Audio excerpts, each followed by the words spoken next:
Assalamualaikum warahmatullahi wabarakatuh. Alhamdulillahirabbil alamin. Puji syukur kehadirat Allah Subhanahu wa taala yang telah memberikan kita segala nikmat, terutama nikmat iman, nikmat Islam, dan juga nikmat sehat walafiat. Semoga kita semua dalam lindungan Allah Subhanahu wa taala. Salawat serta salam tak lupa kita sanjungkan kepada junjungan baginda Nabi besar Muhammad sallallahu alaihi wasallam. Semoga nanti kita di akhirat menjadikan umat Nabi yang mendapatkan syafaat utsmah. Teman-teman sekalian, ada hal yang ingin saya sampaikan. Yang pertama, untuk pembelajaran mata pelajaran dari P4E atau pembuatan, perbaikan, dan pemeliharaan peralatan, ini mungkin terbilang baru atau terbilang awal kalian belajar. Kenapa? Karena ketika di kelas 10 dan di kelas 11 itu untuk pelajaran P4 ini tidak ada, adanya di kelas 12. Karena memang nanti targetannya ketika kalian belajar tentang P4E ini berarti kalian belajar mengenai apa yang nanti akan dilakukan di perusahaan. P4E itu sendiri apa sih? P4E itu sendiri bisa kalian baca di slide, itu ada singkatannya, artinya itu pembuatan, perbaikan, dan pemeliharaan peralatan elektronika. Ini sebenarnya kalau untuk P4E ini cakupannya sangat luas, cuma di sini diringkas untuk pembahasannya kita tidak keluar, tapi pembahasannya itu tentang mengenai peralatan yang kita bahas ini, peralatan elektronika. Oke, untuk pengenalan P4E sendiri mohon diperhatikan dengan seksama apa yang saya sampaikan. Mohon didengarkan baik-baik dan diperhatikan. Untuk nanti pertemuan pertama ini ada beberapa hal yang saya sampaikan sebagai pengantar awal nanti kita belajar daring jauh dari rumah. Mudah-mudahan kalian semua dalam kondisi sehat walafiat dan bisa tetap fokus dalam menjalankan belajar online. Dan jangan lupa sebelum belajar diawali dengan membaca doa terlebih dahulu. Oke, itu sebagai pengantar. Kita masuk di sini untuk P4E itu kebetulan nanti TI 1 dan TI 2 kebetulan nanti diajarkan oleh Pak Rudi Hidayat. Saya bertanggung jawab di TI 3. Nanti untuk TI 3 setahun ke depan atau setahun pelajaran ini, untuk TI 3 nanti bertemu dengan saya. Untuk TI 1 dan TI 2 nanti bertemu dengan Pak Rudi Hidayat. Oke, pengenalan tentang P4E itu sendiri. Di sini nanti untuk semester awal atau semester pertama nanti teman-teman semua di sini meraih atau menjalankan kompetisi dasar, yaitu yang pertama menerapkan metode pencarian, kerusakan, perawatan, dan perbaikan macam-macam peralatan elektronik ya. Yang kedua, menerapkan teknik pengujian dan pengukuran pada proses perawatan dan perbaikan peralatan. Yang ketiga, menerapkan teknik keselamatan kerja dalam bidang pekerjaan elektronika industri. Yang keempat, menganalisis kerusakan mesin atau macam-macam peralatan ukur elektronika industri. Jadi nanti selama 1 semester atau 6 bulan ke depan yang kita jalani, yaitu untuk kompetensi dasarnya ini 4 ini yang kita harus perdalami atau kita lakukan pembelajaran. Oke, sebelum berbicara jauh tentang P4E, kalian harus tahu dulu untuk sasaran nanti kalian untuk belajar 4E ini nanti gabungannya antara nanti kalian belajar robotik, belajar pengendali elektronik, atau belajar nanti PRE-nya atau peralatan rangkaian elektronika. Untuk P4E ini mencakup semua mata pelajaran dipakai, karena memang awalan untuk biasanya kerja itu ya memang harus mengerti tentang P4E. Oke, selanjut di sini ada penjelasan tentang P4E. Di dalam penjelasan ini saya bikin untuk peta konsepnya itu ada P1, P2, P3, P4, dan ini saling berhubungan. Yang pertama di sini untuk P1 atau singkatan dari P4E itu kan ada P-nya ada 4 ya. Nah, ini P1-nya ini yang pertama pembuatan. Untuk pembuatan sendiri itu didefinisikan yaitu adalah proses atau cara membuat sesuatu. Nah, itu pembuatan. Berarti nanti kita dalam pembelajaran P4E itu melakukan pembuatan sesuatu, yaitu berkaitan produk tentang rangkaian elektronik atau produk elektronika lainnya, ya seperti itu ya. Terus P yang kedua yaitu perbaikan. Ini untuk pembuatan, terus yang keduanya perbaikan. Perbaikan itu harus bisa dilakukan oleh anak-anak teknik elektronika industri itu sendiri, apalagi kaitannya sama perbaikan tentang peralatan elektronika yang mestinya memang kalian di tingkat yang sudah lebih tinggi ini atau di kelas 12 ini kalian sudah bisa minimal menganalisis apa itu kerusakan peralatan elektronik. Oke, perbaikan itu sendiri definisinya adalah kata perbaikan itu di Kamus Bahasa Indonesia itu adalah dalam keadaan menjadi baik. Jadi yang tadinya barang itu kondisinya rusak atau barang itu kondisinya tidak baik atau tidak normal, atau bahasa sekarang itu new normal ya, yang tadinya new normal mau dijadiin kembali normal ya. Jadi dari yang belum baik dijadikan lebih baik. Nah, dari yang belum bisa menyala, kalau bahasa outputnya menjadi menyala, seperti itu. Terus yang P ketiga atau lanjutannya dari perbaikan yaitu pemeliharaan. Pemeliharaan atau maintenance adalah kombinasi dari berbagai tindakan yang dilakukan untuk menjaga suatu aset dan memperbaikinya agar selalu dalam keadaan siap pakai untuk melaksanakan produktivitas secara efektif dan efisien sesuai dengan standar, atau disebut juga fungsional dan kualitas barangnya itu bagus. Untuk pemeliharaan di sini definisinya itu mencakup seluruhan. Jadi nanti ketika kalian masuk ke dunia usaha atau dunia industri, yang namanya nanti kalian berbagai macam departemen itu ada yang namanya departemen maintenance. Nah, nanti departemen maintenance ini biasanya mengurusi mesin-mesin yang ada di perusahaan. Kalau yang ada di sini definisinya cakupannya luas. Jadi bisa misalkan nanti salah satu dari kalian misalkan masuk di bagian perusahaan bidang otomotif. Biasanya untuk pemeliharaannya ini ya berarti sesuaikan saja. Untuk maintenance yang dilakukan yaitu kombinasinya pemeliharaannya itu yang dipelihara adalah barang-barang dari atau mesin-mesin dari otomotif itu sendiri, atau yang nanti bekerja kebetulan alhamdulillah diterima di perusahaan elektronik juga disesuaikan saja. Kalau memang nanti perusahaannya punya aturan-aturan, biasanya untuk pemeliharaan yang cakupannya luas ini biasanya itu setiap atau masing-masing dari perusahaan dunia usaha, dunia industri ini masing-masing beda-beda untuk pemeliharaan atau aturannya. Tapi untuk SOP-nya atau standar operasional pekerjaannya itu sama ya. Jadi nggak ada yang namanya ibaratnya buku panduannya untuk pemeliharaan maintenance. Tapi di masing-masing perusahaan memang beda, tapi nanti cakupannya sama ya. Jadi yang dijelaskan di sekolah ini minimal kalian itu tahu, minimal kalian itu bisa, atau minimal kalian ketika sudah masuk ke dunia usaha, dunia industri, kalian paham apa itu tentang maintenance atau pemeliharaan ya. Selanjutnya P4. Nah, untuk P4 sendiri ini yang kita akan bahas yaitu pemeliharaan peralatan elektronika, karena yang kita bahas ini ya memang sesuai jurusan kita. Apa saja sih pemeliharaan tentang peralatan elektronika yang ada di dunia usaha, di dunia industri? Minimal saya usahakan saya menjelaskan apa yang saya tahu dan apa yang saya pelajari, itu akan saya informasikan ke kalian semua. Mudah-mudahan nanti ketika kalian belajar P4E ini bermanfaat ketika kalian di satu tempat kalian nanti akan bernaung mencari rezeki atau kalian bekerja di sana, seperti itu ya. Oke, untuk penjelasan peta konsep P4E ini mungkin nanti kalau memang nanti kalian kurang paham atau kurang jelas, nanti kalian bisa tanyakan ya. Oke, poin pertama kita masuk ke perawatan. Awalan dari pembelajaran P4E itu sendiri, yaitu kalian harus tahu dulu tentang perawatan. Tadi sebelumnya kan sudah dibahas tentang pemeliharaan. Sebenarnya sama perawatan dan pemeliharaan. Cuma di sini ada 3 fungsi dari perawatan atau pemeliharaan.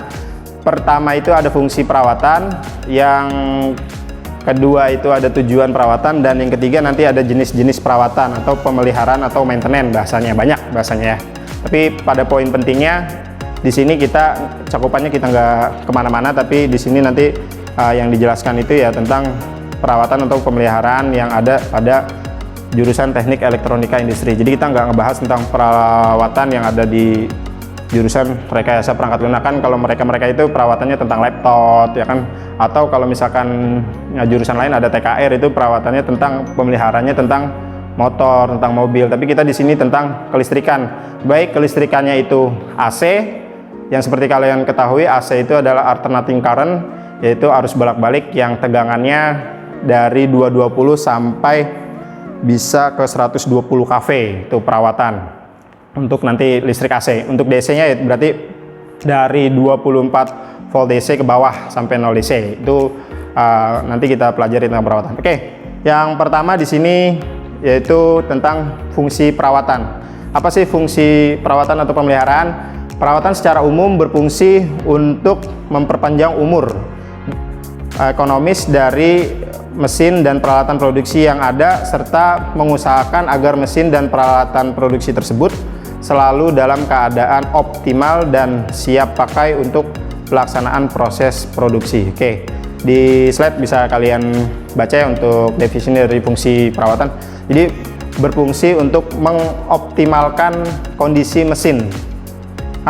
Misalkan Pak, salah satu contoh mesin yang kita pakai nanti itu apa Pak? Misalkan nanti kalian ketika kalian bekerja di bagian elektronik itu biasanya ada dua. Biasanya di bagian engineering itu ada dua untuk bagian elektronika dan listrik biasanya.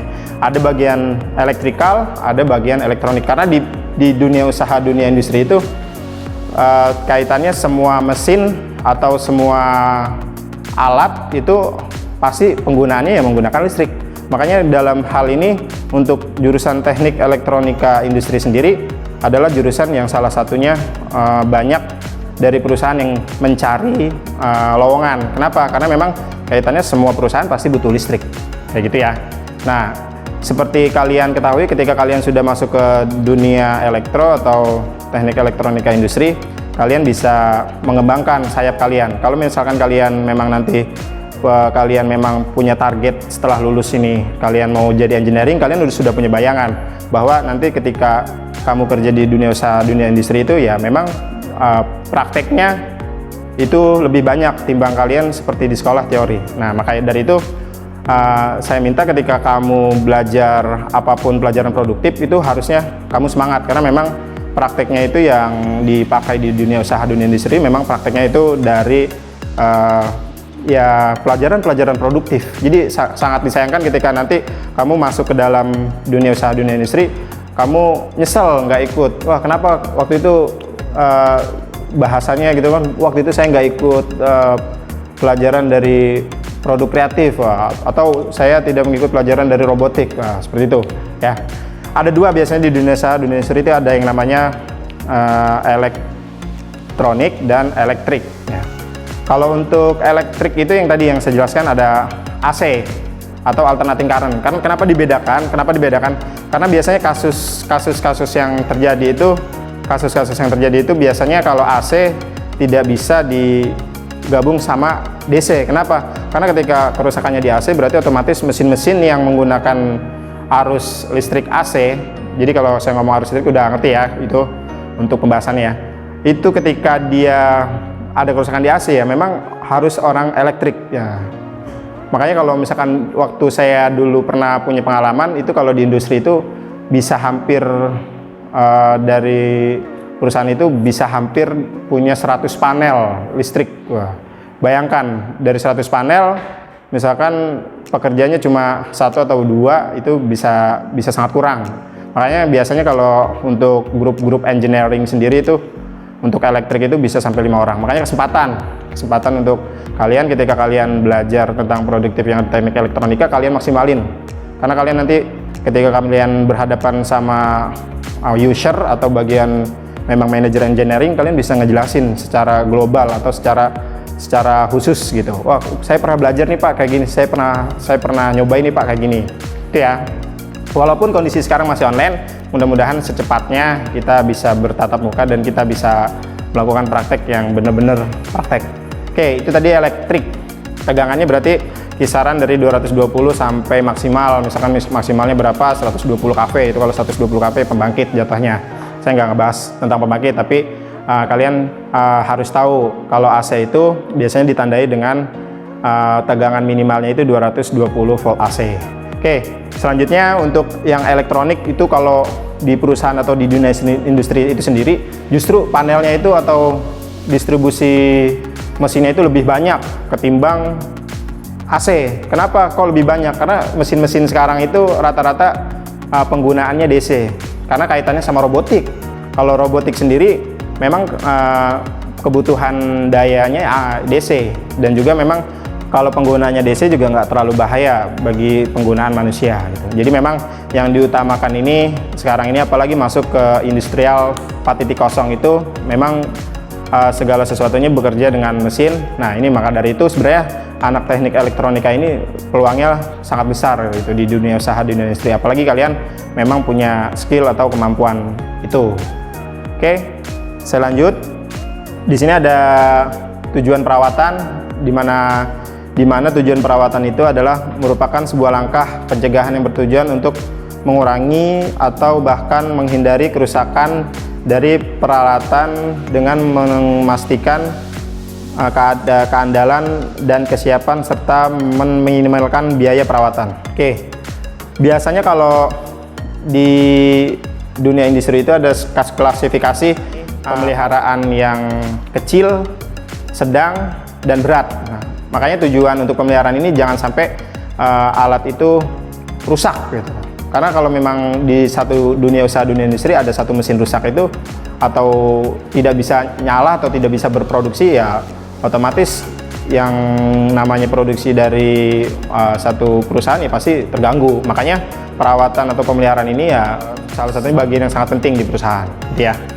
Makanya mengoptimalkan mesin-mesin yang ada di dunia usaha, dunia industri, itu tujuannya ya.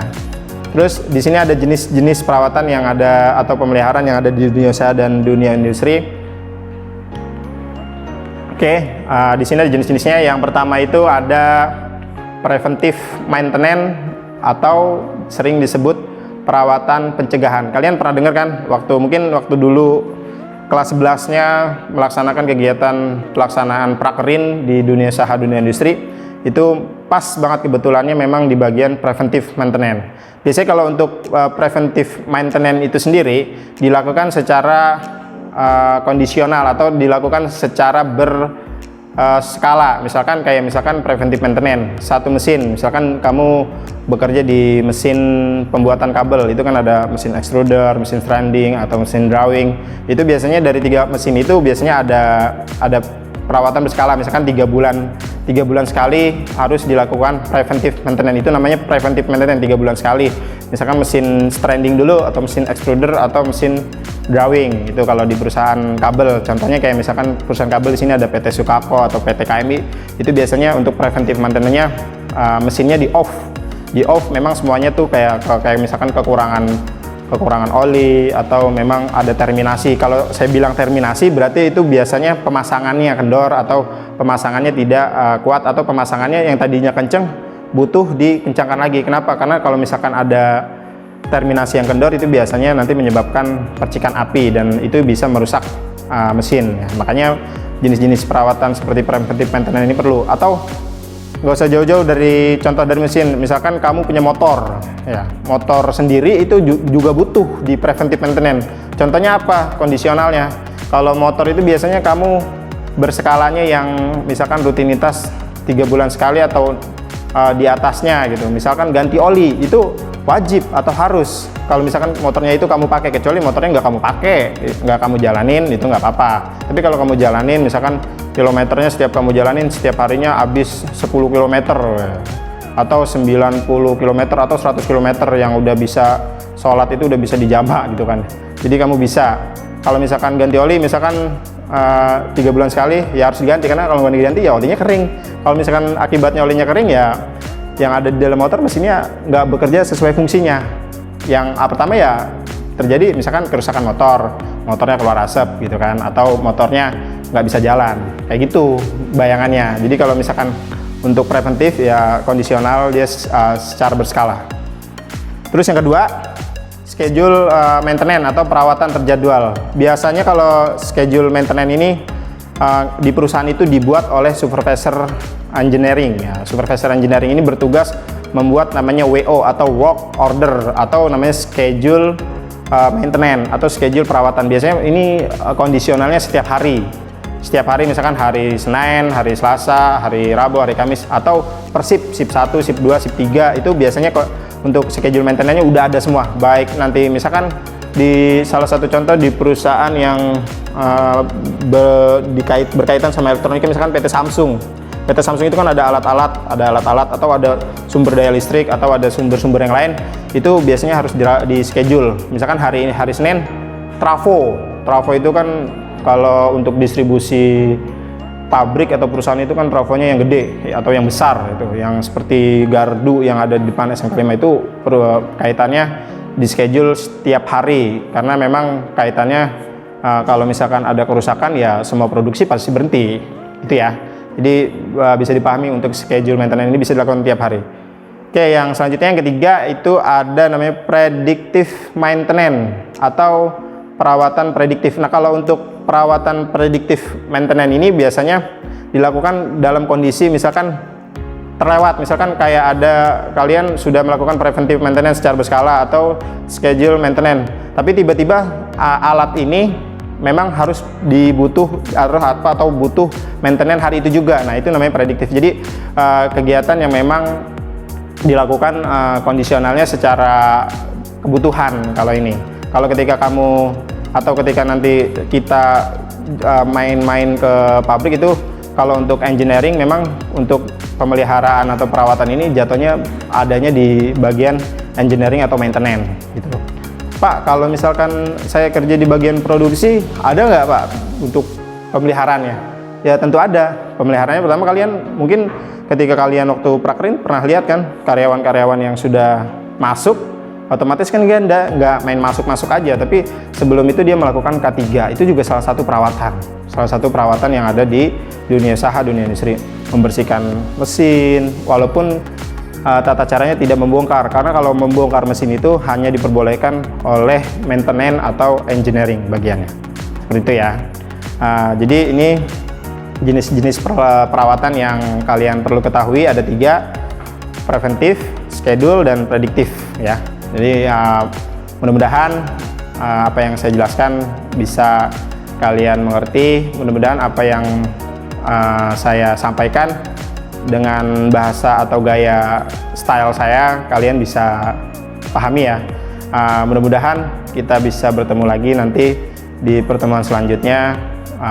Mudah-mudahan juga kita dikondisikan dalam keadaan normal, bisa bertatap muka, saling bercandaria, saling berbagi ilmu, saling ya pokoknya saling bersama gitu kan di kelas. Karena memang sejatinya sekolah itu ya memang harusnya di dalam kelas dan bertemu dengan guru-guru yang subhanallah. Oke, itu aja yang dapat saya sampaikan. Kurang lebihnya saya mohon maaf dalam penyampaian. Bila ada salah-salah kata, tolong dimaafkan. Nanti untuk lebih lengkapnya untuk TI 3 dimasukkan untuk Google Classroom-nya ya. Oke, terima kasih. Assalamualaikum warahmatullahi wabarakatuh.